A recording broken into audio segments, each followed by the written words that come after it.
Hello and welcome to another update video about Natgas. Natgas cannot really recover, still hovering around the $1.60 mark, actually a little bit lower than that, still shows ongoing weakness. And we want to start today's analysis by taking a look at the long-term chart. We did that recently just that everybody's on the same page. I mean, there are always different interpretations that can be used here for this chart. There are also different Natgas charts around, depending on which one you're looking at. This is the continuous futures contract, natural gas futures NG1. And my interpretation is that we had this wave 1 to the upside into the 2005 highs, and then a very long correction, which, is probably about to form a long-term low here in this wave 2. So it's a wave 1 to the upside and then this A, B, C structure to the downside. The C wave is likely not finished, but it appears that we are close to a long-term low. If this wave structure is correct, and I mean, that is obviously the condition. I can be wrong about this assumption, because if we don't see a reversal here, I mean, overall in the current region, this is really the long-term perspective. Well, I cannot rule out that we see prices in the region around $1. Okay, so there is just something to talk about, to be aware about. I think in the current market, it is very important to wait for clear signals, because the market can be volatile. So the market can be volatile, and you can't, just based on, I don't know, a 5% move to the upside or so, or a break of a first trend line, you cannot confirm a long-term trend reversal. I hope that's clear. I hope that's common sense. But it's always worth mentioning that, because, I know that sometimes it can come across that, Elliott wave sometimes works really well if you're riding the right wave and everything.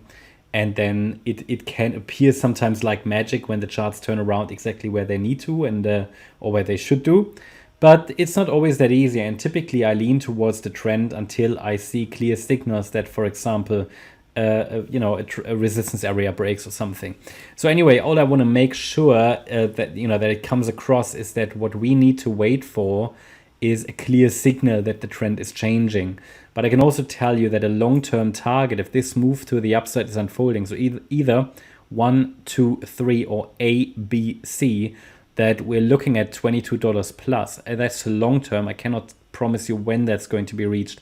I can not promise you anything, but it's a projection, ballpark figure. That's really only the first target, but it is a long-term target, okay? But obviously we need a little bit of patience. So here we are still in free fall, and long-term support levels, and we've got $1.35 here. Is one of the next Fibonacci extensions, also a previous swing low, and then a very, very important level down there at $1, basically $1, $1.01, $1.02. Now, I'm not suggesting we definitely will get there. Actually, the price is now in a region where I'm looking for a reversal anywhere in this region. You will remember that throughout 2023, we've been watching and waiting for one more low to finish this off. Maybe I did highlight back then, maybe in the $1.50 region, $1.60. We're there now. So we've actually reached my target. The thing is, though, I haven't got any evidence we're turning around. Okay, we are now in an area in which in 2016, in 2020, the market turned around. So also looking at the wave structure, we're basically, at least in one of my wave counts, very close to the end of this move to the downside. Yeah, we could get, one more 4-5 pattern down, but we are basically very close to a low. So to understand which count is in control, we use the micro structures, micro perspective. For our chart here, this is the March contract. Soon we're going to go over to the April one. And what happened here? I mean, still ongoing downtrend. I would not necessarily trust this micro pattern. They can always extend, but bottom line is it's full.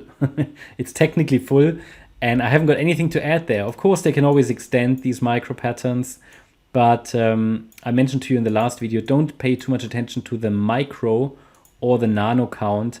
They change frequently, to be honest. However, this move down was pretty straightforward. We had some nice resistances here that were respected, and very clear 3-wave corrective rallies. Now, in yesterday's video, I explained to you, and that's why we're tracking the microstructures. In yesterday's video, I explained to you that we are basically identifying here that downside momentum is reducing, and I hope that is visible on the chart as well. I mean, it is visible. Don't know if you can spot it as well, but you see that the red lines, they get smaller, they get more green, they get a little bit more green and a little bit smaller. And also the movements to the upside here, this now seems to be a little bit more extended, and we've got a break of the trend line. And the wave count down is full. So I'm thinking, you know, we are now in a region where I'd like to see the start of this circle wave 4. We've got a break of the first trend line, so it's certainly interesting. The rally, however, doesn't impress me yet. It's only a 3-wave rally so far, so it's not really anything. We haven't even broken above a previous swing high. So if we now get above $1.64, which is the next high, followed by a break above $1.67, that would confirm further here that at least a larger wave 4 is unfolding, which could then still lead to another low in wave 5. If, however, we break above $2, that would already suggest that a more substantial low is in place. That's the 50% Fibonacci level here to the downside as per my count. And a break above that would likely not be a wave 4 anymore. It would be something more bullish, okay? So it's just something to be aware of. So yeah, downside pressure still remains. Certainly interesting. We've got a break of the first trend line there. Don't really have anything to add in terms of wave count.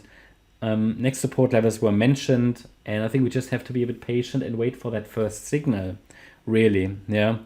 Even the upside targets for the next larger cycle were mentioned, but that's long term. So just be patient. There is currently no evidence that a low is in place. It could still go down lower. It's a very aggressive downtrend. So these sometimes go longer than you think they do, but obviously we're watching here the lower time frame for indications that things might be turning around. So it's a time to watch. We're in my sort of target area that I mentioned already in 2023. We see a reduction in negative momentum, break of the trend line, but it's all of that is not enough for me to confirm that now this circle wave 4 has started. But that can happen quickly. It's, you know, the market is also oversold. Just look at the daily chart. Where are we here? Daily.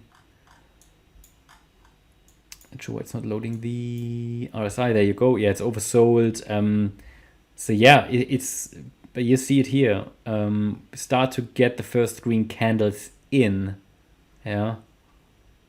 So let's observe that. I'll keep you updated. Hope you liked the update. If you did, please hit the like button, leave a comment and subscribe. And if you really like the content, then please check out the channel membership.